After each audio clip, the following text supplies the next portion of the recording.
Doctor Vishnuvardhan ಅವರ 75ನೇ ಹುಟ್ಟುಹಬ್ಬದ ಸಂಭ್ರಮ ನಿಮಿತ್ತ ಅಭಿಮಾನ್ ಸ್ಟುಡಿಯೋದಲ್ಲಿ ಸಂಭ್ರಮಾಚರಣೆಗೆ ಅವಕಾಶ ಕೊಡಬೇಕು ಅನ್ನುವಂಥ ಒತ್ತಾಯ ಮಾಡಿದ್ರು ಅಭಿಮಾನಿಗಳು ಹಾಗೂ ವಿಷ್ಣು ಸೇನಾ ಸಮಿತಿ. ಸೊ ಕಾನೂನಿನಲ್ಲಿರೋದ್ರಿಂದ ಅಲ್ಲಿ ಅವಕಾಶ ಕೊಡೋದಿಲ್ಲ ಎನ್ನುವಂಥದ್ದನ್ನು ಆಗಿತ್ತು. ಇದರ ಬದಲು ಎದುರುಗಡೆ ಇರುವಂಥ ಅಭಿಮಾನ್ ಸ್ಟುಡಿಯೋದಿಂದ 100 ಮೀಟರ್ ದೂರದಲ್ಲಿ ಅವಕಾಶಕ್ಕಾದರೂ ಕೊಡಿ, ಅವಕಾಶ ನೀಡಿ ಸಂಭ್ರಮಾಚರಣೆಗೆ ಅನ್ನುವಂಥ ಒತ್ತಡ ಕೇಳಿ ಬಂದಿತ್ತು.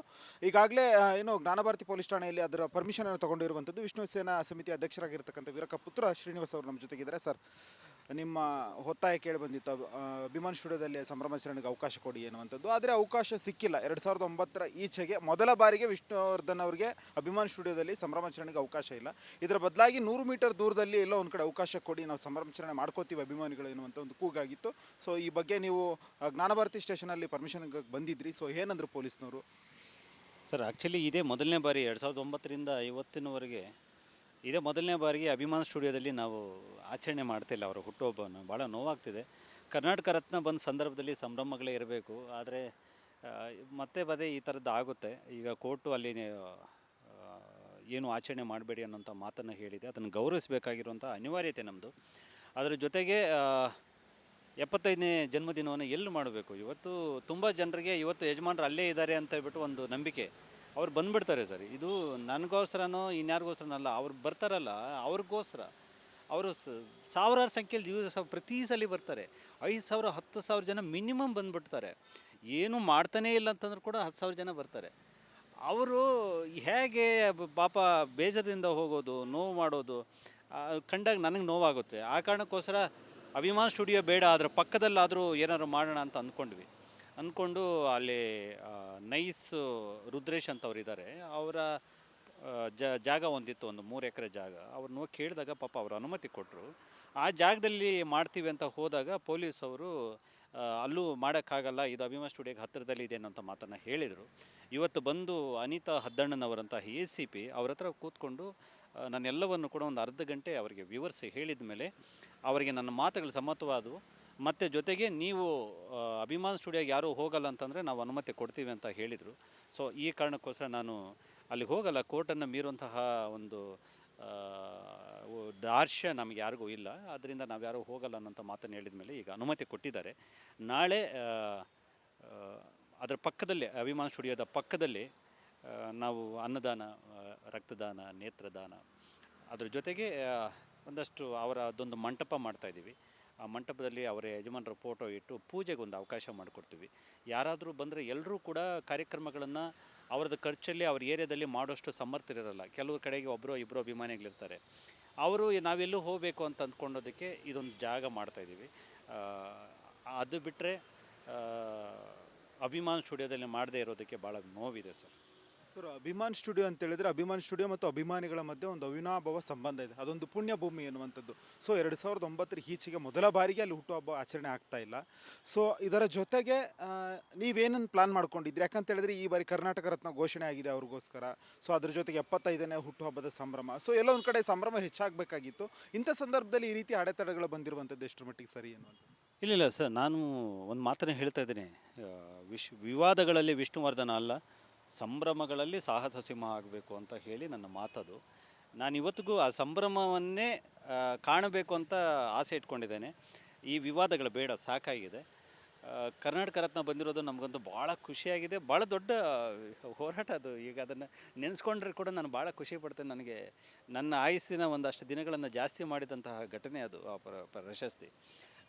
ಆದರೆ 75ನೇ ಅಮೃತ ಮಹೋತ್ಸವ ಆ ಕರ್ನಾಟಕ ರತ್ನ ಪ್ರಶಸ್ತಿ ಹಿನ್ನೆಲೆಯಲ್ಲಿ ನವೆಂಬರ್ 1ಕ್ಕೆ ಪೋಸ್ಟ್ಪೋನ್ ಆಗಿದೆ ಅಂತ ಅಂದ್ಕೋತೀನಿ. ಯಾಕಂದರೆ ನವೆಂಬರ್ 1ಕ್ಕೆ ಸರ್ಕಾರದ ವತಿಯಿಂದ ವಿಧಾನಸೌಧ ಮೆಟ್ಲ ಮೇಲೆ ಪ್ರಶಸ್ತಿ ಪ್ರದಾನ ಸಮಾರಂಭ ಇರುತ್ತೆ. ಆವತ್ತು ಕನಿಷ್ಠ 1 ಲಕ್ಷ ಜನ ನಾವು ಸೇರುವಂತಹ ಉದ್ದೇಶಗಳನ್ನು ಇಟ್ಕೊಂಡಿದ್ದೀವಿ. ಆವತ್ತು ಇಡೀ ಕರ್ನಾಟಕ ಒಂದು ಹಬ್ಬವನ್ನು ನೋಡುತ್ತೆ. ನಾನು ಅದಕ್ಕೆ ಖಾತ್ರಿ, ಹಬ್ಬ ನೋಡುತ್ತೆ. ಬಿಡಿ ಏರಿಯಾ ವೃತ್ತ ಪ್ರತಿ ಸರ್ಕಲ್ಲು ಕೂಡ ಅಲಂಕೃತವಾಗುತ್ತೆ, ಕಟೌಟ್ಗಳಿರುತ್ತೆ. ಊರುಗಳಿಂದ ಸಾವಿರಾರು ಸಂಖ್ಯೆಯಲ್ಲಿ ಹರಿದು ಬರ್ತಾರೆ. ಇದೆಲ್ಲವನ್ನು ಕೂಡ ನವೆಂಬರ್ 1ಕ್ಕೆ ಪೋಸ್ಟ್ಪೋನ್ ಮಾಡ್ಕೊಂಡಿದ್ವಿ. ಮತ್ತು ಅಮೃತ ಮಹೋತ್ಸವ 75ನೇದು ಈಗ ಶುರುವಾಗಿದೆ, ನಾಳೆಯಿಂದ ಶುರುವಾಗೋದು. ಈಗ 74 ಇವತ್ತು ಮುಗೀತು, ನಾಳೆಯಿಂದ ಶುರುವಾಗಿದೆ. ಅದು ಮುಗಿಯೋದು ಯಾವಾಗಂದರೆ 2026 ಸೆಪ್ಟೆಂಬರ್ 17. ಅಲ್ಲಿ ತನಕ ಕೂಡ ಅಮೃತ ಮಹೋತ್ಸವಕ್ಕೆ ಸಮಯ ಇದೆ. 100% ನಾಳೆ ಸಂಜೆಗೆ 5 ಗಂಟೆಗೆ ಡಾಕ್ಟರ್ ವಿಷ್ಣುವರ್ಧನ್ ಅವರ ಹೆಸರಲ್ಲಿ ನಾನು ಸುದೀಪ್ ಸರು ಮತ್ತು ಅಶೋಕ್ ಕೇಣಿ ಅವರು ಮಾಡ್ತಿರುವಂಥ ಒಂದು ಮಹತ್ತರ ಯೋಜನೆಯ ಒಂದು ಬ್ಲೂ ಪ್ರಿಂಟು ಕಲಾವಿದರ ಸಂಘದಲ್ಲಿ ನಾಳೆ ಅನಾವರಣ ಆಗ್ತಿದೆ. ಅಲ್ಲಿಂದ ಅದೊಂದು ಸಂಭ್ರಮ ಶುರುವಾಗುತ್ತೆ. ಜೊತೆಗೆ ಕರ್ನಾಟಕ ರತ್ನದ ಒಂದು ಸಂಭ್ರಮ ಶುರುವಾಗುತ್ತೆ. ಸೊ ಇನ್ನು ವಿಷ್ಣುವರ್ಧನ್ ಅವರ ಪಾಲಿಗೆ ಬರೀ ಸಂಭ್ರಮಗಳೇ ಇರ್ತವೆ. ಅದರ ಮಧ್ಯದಲ್ಲಿ ಸರ್ಕಾರ ಅಭಿಮಾನ ಸ್ಟುಡಿಯೋವನ್ನು ಕೊಡಿಸಿಬಿಟ್ರೆ ಅಲ್ಲಿಗೆ ವಿಷ್ಣು ಅಭಿಮಾನಿಗಳು ಯಾವುದೇ ವಿಷಯದಲ್ಲಿ ನೋವನ್ನು ಪಡಲ್ಲ, ವಿಷಾದವನ್ನು ವ್ಯಕ್ತಪಡಿಸಲ್ಲ ಅಂತ ನಂಬಿದ್ದೀನಿ ನಾನು. ಸೊ ನೀವು ಕೂಡ ಇತ್ತೀಚೆಗೆ ಸಂಬಂಧಿಸಿದಂಥ ಇಲಾಖೆ ಅರಣ್ಯ ಇಲಾಖೆ ಸಚಿವರನ್ನ ಭೇಟಿ ಮಾಡಿದ್ರಿ. ಸೊ 10 ಗುಂಟೆ ಜಾಗನಾದರೂ ಕೊಡಿ, ಯಾಕಂದರೆ ಈಗ ಅರಣ್ಯ ಇಲಾಖೆ ಮುಟ್ಟುಗೋಲು ಹಾಕ್ಕೊಂಡಿರುವಂಥ ಜಾಗವನ್ನು, ಸೊ ಒಂದು 10 ಗುಂಟೆ ಜಾಗವನ್ನಾದರೂ ಕೊಡಿ ಎನ್ನುವಂಥದ್ದನ್ನು ಮನವಿ ಮಾಡಿದ್ರಿ. ಸೊ ಎಲ್ಲ ಒಂದು ಕಡೆ ಅಭಿಮಾನಿಗಳ ಪರವಾಗಿ ಧ್ವನಿ ಎತ್ತಾ ಇದ್ದೀರಾ ಸದಾ ವಿಷ್ಣುವರ್ಧನ್ ಅವ್ರ ಪರವಾಗಿ. ಸೊ ಇದೆಲ್ಲವನ್ನು ಗಮನಿಸ್ತಾ ಇದ್ದರೆ ಸೊ ಸಚಿವರ ಭರವಸೆ ಏನಾಗಿತ್ತು? ಈಗ ಸಿ ಎಂ ಅವರು ಏನು ಹೇಳ್ತಾರೆ? ಕಣ್ಣಲ್ಲಿದೆ ಒಂದು ಕಡೆ, ಅದ್ರ ಜೊತೆಗೆ ನಿಮಗೊಂದು ಧೈರ್ಯ ತುಂಬಬೇಕಲ್ಲ, ಏನು ಹೇಳಿದ್ರು ಅವರು ಸಚಿವರು? ನಾಳೆ ಗುರುವಾರ ಸಚಿವ ಸಂಪುಟದಲ್ಲಿ ಮತ್ತೆ ಈ ವಿಷಯ ಚರ್ಚೆ, ಗುರುವಾರದಲ್ಲಿ ಕರ್ನಾಟಕ ರತ್ನ ಚರ್ಚೆಗೆ ಬಂತು. ಅದು ಸಂಭ್ರಮವಾಗಿ ಮುಕ್ತಾಯ ಆಯಿತು. ಈ ಸಲ ಪುಣ್ಯಭೂಮಿ ವಿಷಯ ಚರ್ಚೆಗೆ ಬರುತ್ತೆ ಅಂತ ನಂಬಿದ್ದೇನೆ. ಕಳೆದ ಬಾರಿ ಸಚಿವರನ್ನ ಭೇಟಿ ಮಾಡಿದಾಗ ಕೂಡ ಅವರು ಹೇಳಿದ್ದು ಇದನ್ನು ಚರ್ಚೆಗೆ ತಗೋತೀವಿ ಅಂತ ಹೇಳಿ. ಸೊ ಈ ಕಾರಣದಿಂದಾಗಿ ನನಗೆ ನಂಬಿಕೆ ಇದೆ ಡಾಕ್ಟರ್ ವಿಷ್ಣುವರ್ಧನ್ ಅವರ ಪುಣ್ಯಭೂಮಿ ಮುಂದಿನ ವಾರದಲ್ಲಿ, ಈ ಒಂದು ವಾರದಲ್ಲಿ ಅದು ಒಂದು ತಾರ್ಕಿಕ ಅಂತ್ಯ ಕಾಣುತ್ತೆ ಅನ್ನುವಂತಹ ನಂಬಿಕೆ ಇದೆ. ಒಂದು ವೇಳೆ ಇಲ್ಲ ಅಂತಂದರೆ ಸರ್ಕಾರವನ್ನು ಮತ್ತೆ ಭೇಟಿ ಮಾಡಿ ಅದನ್ನು ಒಂದು ಫಾಲೋಅಪ್ ಮಾಡುವಂಥ ಕೆಲಸವನ್ನು ಮಾಡ್ತೀವಿ. ಜೊತೆಗೆ ಅರಣ್ಯ ಇಲಾಖೆ ಏನು ವಶಪಡಿಸ್ಕೊಂಡಿದೆ ಜಾಗ, ಅದು ಪ್ರಕ್ರಿಯೆಗಳಿನ್ನೂ ಮುಗಿದಿಲ್ಲ. ಮತ್ತು ನಾವು ಸರ್ಕಾರವನ್ನು ಒತ್ತಾಯಿಸ್ತೀವಿ, ಅರಣ್ಯ ಇಲಾಖೆ ಆ ನಿಟ್ಟಿನಲ್ಲಿ ಯಾವುದೇ ರೀತಿಯಲ್ಲೂ ಹಿಂದಕ್ಕೆ ಸರಿಬಾರ್ದು, ಯಾವುದೇ ಕಾರಣಕ್ಕೂ ಹಿಂದಕ್ಕೆ ಸರಿಬಾರ್ದು, ಮತ್ತು ಅದನ್ನು ವಶಪಡಿಸ್ಕೊಂಡೇ ತೀರಬೇಕು ಅನ್ನುವಂಥದ್ದು ನನ್ನ ಬಲವಾದ ಒತ್ತಾಯ. ಜೊತೆಗೆ ನಾನು ವಿಷ್ಣುವರ್ಧನ್ ಅವರಿಗೆ ಒತ್ತಾಯ ಮಾಡ್ತಿಲ್ಲ, ಅದು ಸಮಸ್ತ ಅಭಿಮಾನಿಗಳ ಪರವಾದ ಒಂದು ಕೂಗು ಅಷ್ಟೇ. ಅವರೆಲ್ಲರೂ ಅದನ್ನೇ ಮಾಡ್ತಿದ್ದಾರೆ. ಸೊ ಅವರೆಲ್ರಿಗೂ ನೀವು ಹೋಗಿ ಮೈಕ್ ಹಿಡಿಯಲ್ವಲ್ಲ ಸರ್, ಅದಕ್ಕೋಸ್ಕರ ನಾನು ಅವ್ರ ಪರವಾಗಿ 4 ಮಾತನಾಡ್ತೀನಿ. ಇದು ನನ್ನದೇ ಮಾತುಗಳಲ್ಲ, ಈ ನಾಡಿನ ಲಕ್ಷಾಂತರ ಅಭಿಮಾನಿಗಳ ಮಾತು ಕೂಡ. ಸರ್, ಇದ್ರ ಜೊತೆಗೆ ಈಗ ನಾಳೆ ಏನು ನೀವು ರಕ್ತದಾನ, ಅನ್ನದಾನ ಆ ರೀತಿಯ ಒಂದು ಕಾರ್ಯಕ್ರಮ ಇಟ್ಕೊಂಡಿದ್ದೀರಾ ಅಭಿಮಾನ್ ಸ್ಟುಡಿಯೋದಿಂದ 100 ಮೀಟರ್ ದೂರದಲ್ಲಿ. ಸೊ ಈ ಕಾರ್ಯಕ್ರಮಕ್ಕೆ ಸುದೀಪ್ ಅವರು ಬರ್ತಾರಾ? ಸೊ ಯಾರೆಲ್ಲ ನಟರು ಬರಬಹುದು? ಇಲ್ಲ, ಯಾರನ್ನು ನಾವು ಇಲ್ಲಿ ಕರೆದಿಲ್ಲ. ಅಭಿಮಾನ ಸ್ಟುಡಿಯೋಗೋಸ್ಕರ ಹುಡ್ಕೊಂಬಂದ್ಬಿಡ್ತಾರೆ. ಕೆಲವರು ಸೋಷಿಯಲ್ ಮೀಡಿಯಾದಲ್ಲಿ ಇರಲ್ಲ, ಗೊತ್ತಿರಲ್ಲ. ಕೆಲವರು ಪತ್ರಿಕೆಗಳು ಓದಲ್ಲ, ಕೆಲವರು ಟಿ ವಿಗಳು ನೋಡೋಂತಹ ಅವಕಾಶಗಳು ಇರಲ್ಲ. ಪಾಪ ಅಂಥವರೆಲ್ಲ ಬರ್ತಾರೆ, ಅಭಿಮಾನಿಗಳಿದ್ದಾರೆ. ಅವ್ರು ಏನು ಮಾಡಬೇಕು? ಬಂದವ್ರು ನಿರಾಸೆ ಆಗಿ ಹೋಗ್ಬಾರ್ದಲ್ಲ ಅಂತ ಹೇಳ್ಬಿಟ್ಟು ಅಲ್ಲಿ ಆ ವ್ಯವಸ್ಥೆನ ಮಾಡ್ತಾಯಿದ್ದೀವಿ. ಅದರಿಂದ ನಾಳೆ ಯಾರನ್ನು ಕರೆದು ಅಲ್ಲಿ ಇನ್ನೊಂದು ಪರ್ಯಾಯ ಏನೋ ಮಾಡ್ತಾಯಿದ್ದೀವಿ ಅನ್ನೋಂಥದ್ದೆಲ್ಲ ನಮ್ಮ ಉದ್ದೇಶ ಅಲ್ಲ.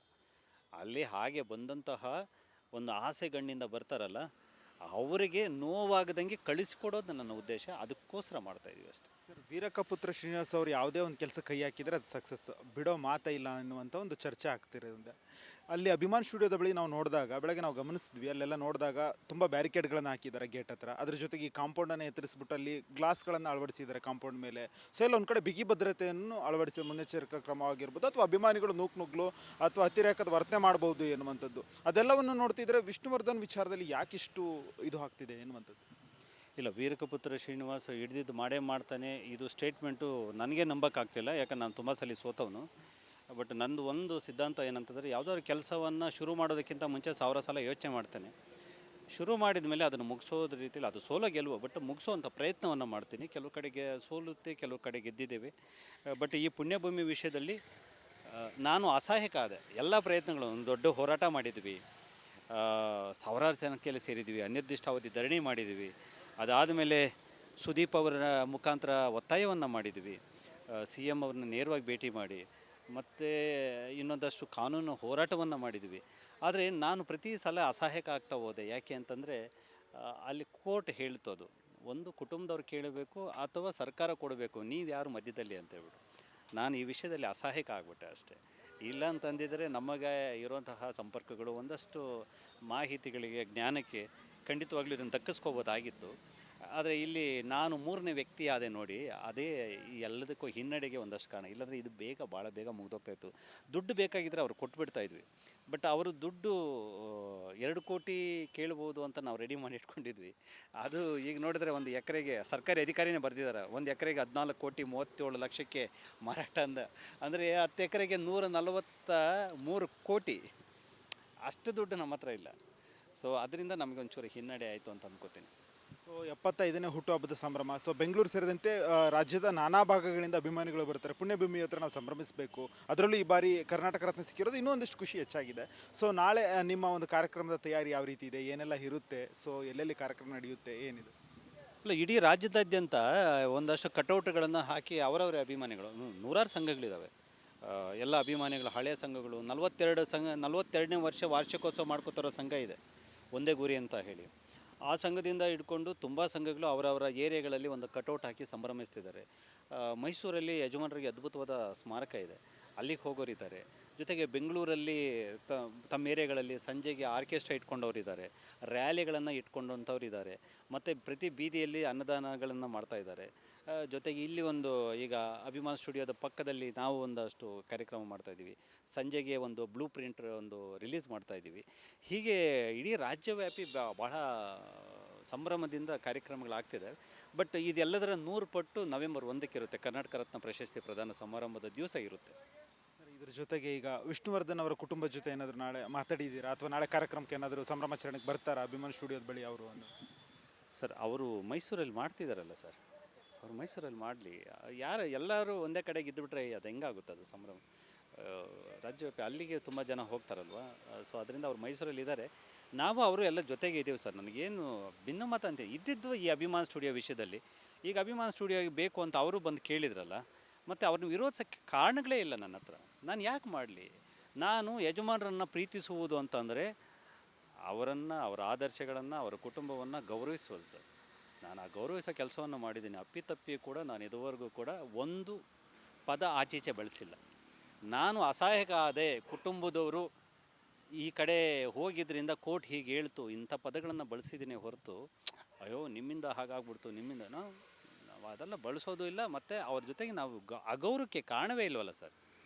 ಗೌರವಿತವಾಗಿ ನಡ್ಕೊಂಡಿದ್ದೀನಿ, ಇವತ್ತಿಗೂ ಅದೇ ಗೌರವ ಇಟ್ಕೊಂಡು. ಅಲ್ಲ, ಎಲ್ಲೊಂದು ಕಡೆ ಚರ್ಚೆ ಆಗ್ತಾ ಇತ್ತು, ನೀವೇ ಹೇಳ್ದಂಗೆ ಒಂದಿಷ್ಟು ಅಂದರೆ ಸುದ್ದಿ ಹಬ್ಬಿಸ್ತಾ ಇದ್ರು. ಅಂದರೆ ವೀರಕಪುತ್ರ ಶ್ರೀನಿವಾಸ್ ಅವ್ರಿಗೂ ವಿಷ್ಣುವರ್ಧನ್ ಕುಟುಂಬಕ್ಕೂ ಆಗ್ತಾ ಇಲ್ಲ ಎನ್ನುವಂಥ. ಅದೇ ಈ ಕಾರಣಕ್ಕೆ ಆಗ್ತಾ ಇಲ್ಲ.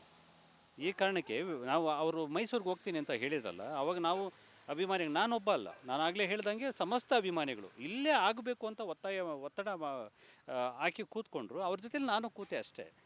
ಇದು ಲಕ್ಷಾಂತರ ಅಭಿಮಾನಿಗಳು ಕೂಗು, ನಾನೊಬ್ಬಂದಲ್ಲ. ನೀವು ನೋಡ್ತಾ ಇದ್ದೀರಿ, ನಾನೊಬ್ಬಂದೇನ? ಇದು ಸೋಷಿಯಲ್ ಮೀಡಿಯಾದಲ್ಲಿ ಲಕ್ಷಾಂತರ ಜನ ಕಾಮೆಂಟ್ ಮಾಡ್ತಾರೆ ಪುಣ್ಯಭೂಮಿ ಪರವಾಗಿ. ಅವ್ರು ಯಾರಂತಲೇ ನನಗೆ ಗೊತ್ತಿಲ್ಲ. ಅಂದರೆ ಅಷ್ಟೆಲ್ಲರ ಪರವಾಗಿ ನಾನೊಬ್ಬ ಇಲ್ಲಿ ಮಾತನಾಡ್ತಾ ಇದ್ದೀನಿ ಅಷ್ಟೇ. ಅಲ್ಲಿವರೆಗೂ ಎಲ್ಲ ಚೆನ್ನಾಗಿದ್ವಿ. ಅವರು ಮೈಸೂರಿಗೆ ಹೋಗ್ತೀನಿ ಅಂತಂದಾಗ ನಾವು ಇಲ್ಲೇ ಬೇಕು ಅಂತ ಹಠ ಹಿಡ್ದಿದ್ದರಿಂದ ಒಂದು ಸಣ್ಣ ಆ ಘಟನೆಗೆ ಸಂಬಂಧಪಟ್ಟಂಗೆ ಚೂರು ಬೇಜಾರುಗಳಾದುವೆ ಬಿಟ್ಟರೆ ಅಗೌರವಿಸುವಂಥ ಕೆಲಸ ಅವರಿಂದನೂ ಆಗಿಲ್ಲ, ನಮ್ಮಿಂದನೂ ಆಗಿಲ್ಲ. ಫೈನಲಿ ಈಗ ನಾಳೆ 75ನೇ ಹುಟ್ಟುಹಬ್ಬದ ಸಂಭ್ರಮ ವಿಷ್ಣುವರ್ಧನ್ ಅವರಿಗೆ. ಸೊ ಅಭಿಮಾನಿಗಳು ತಮ್ಮದೇ ಜನ್ಮದಿನ ಅನ್ನೋ ರೀತಿ ಸಂಭ್ರಮಾಚರಣೆ ಮಾಡ್ತಾ ಇದ್ದಾರೆ. ಸೊ ನಿಮ್ಮ ಮೂಲಕ ಅಭಿಮಾನಿಗಳಿಗೆ ಏನು ಹೇಳ್ತೀರಾ? ಕರ್ನಾಟಕ ರತ್ನ ಸಿಕ್ಕಿದೆ, ನಮ್ಮ ಸಂಭ್ರಮಕ್ಕೆ ಅದು ಇಮ್ಮಡಿ ಸಂತೋಷ ತಂದಿದೆ. ನಾವು ಈಗ ಮಾಡಬೇಕಾಗಿದ್ದು ಅದನ್ನು, ಆ ಸಂಭ್ರಮವನ್ನು ದುಪ್ಪಟ್ಟು ಮಾಡೋದು, ಜೊತೆಗೆ ಕರ್ನಾಟಕ ರತ್ನ ಪ್ರಶಸ್ತಿ ಪ್ರದಾನ ಸಮಾರಂಭಕ್ಕೆ ಸಿದ್ಧವಾಗೋದು.